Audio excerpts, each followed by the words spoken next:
मेरी उम्र 50 साल पार है और मैंने जीवन में बहुत संघर्ष देखा है, बचपन से लेकर और इस उम्र तक। ये बात मैं इसलिए बता रही हूँ कि तुम जीवन में कुछ भी करो कि हम सर उठा के जिएंगे, हम अच्छा जीवन जिएंगे, हम अच्छा काम करेंगे, है ना। हम कभी अपने आप को बेइज्जत नहीं होने देंगे। लेकिन जीवन में होगा वही जो तुम्हारे भाग्य में शायद लिखा गए हो। जबकि मैं सच बता रही हूँ, मैं भाग्य में विश्वास ही नहीं करती हूँ। फिर भी मैंने एक चीज़ का अनुभव किया है कि जिन इंसानों के लिए हम पूरा जीवन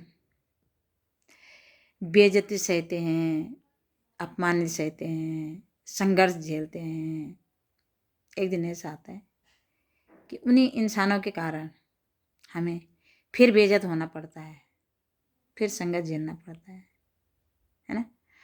और उन्हीं इंसानों के कारण हमें दुख भी बहुत मिलता है। और वो इंसान कोई और नहीं होते हैं, वो वही होते हैं जिनके लिए तुम पूरा जीवन संघर्ष झेलते है ना। ये सच्चाई है, एकदम सच्चाई। लेकिन क्या करें, मुझे लगता है कि संसार का यही नियम है। कौन चाहता है ऐसा कि तुम जीवन में अपमानित रहो, लोग तुम्हारा अपमान करें, लोग तुम्हें बेइज्जत करें, है ना। और जानते हैं कौन अपमान करता है? कुछ कभी कभी तो ऐसा समय आता है कि 2 कौड़ी के लोग आकर तुम्हारे मुंह पर तुम्हारी बेइज्जती करके जाते हैं, तुम्हारे मुंह पर तुम्हें ऐसे शब्द बोल के जाते हैं कि जो तुमने कभी सपना में न सोचा हो, है ना। अब देखो ना, इसको बोलते हैं समय बलवान। इंसान बलवान कभी हो ही नहीं सकता है ना। बोलने मतलब सिर्फ इतना है कि लास्ट में यही शब्द बोलना है कि वह संघर्षी जीवन है ना। लेकिन इन चीज़ों से ना कभी गिल्ट फील नहीं करनी चाहिए। जानते क्यों?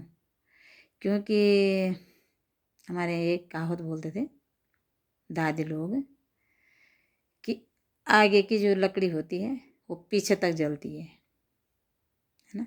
तो उसका बाद एक बना कि लकड़ी जली तो कोयला बना और कोयला जला तो राख, और मैं पापिनी ऐसी जली ना कोयला बना ना राख। जो इंसान जीवन भर संघर्ष करते हैं ना, और उस इंसान के लोग अच्छे से बेइज्जती कर दे, है ना, अच्छे से उसे तोड़ दे, खुद भी करे और दूसरों से भी करवाए, तो वो पता कैसे जलता है? उसके ना कोयला बनता है वरना राख। तो ये है संसार की सच्चाई।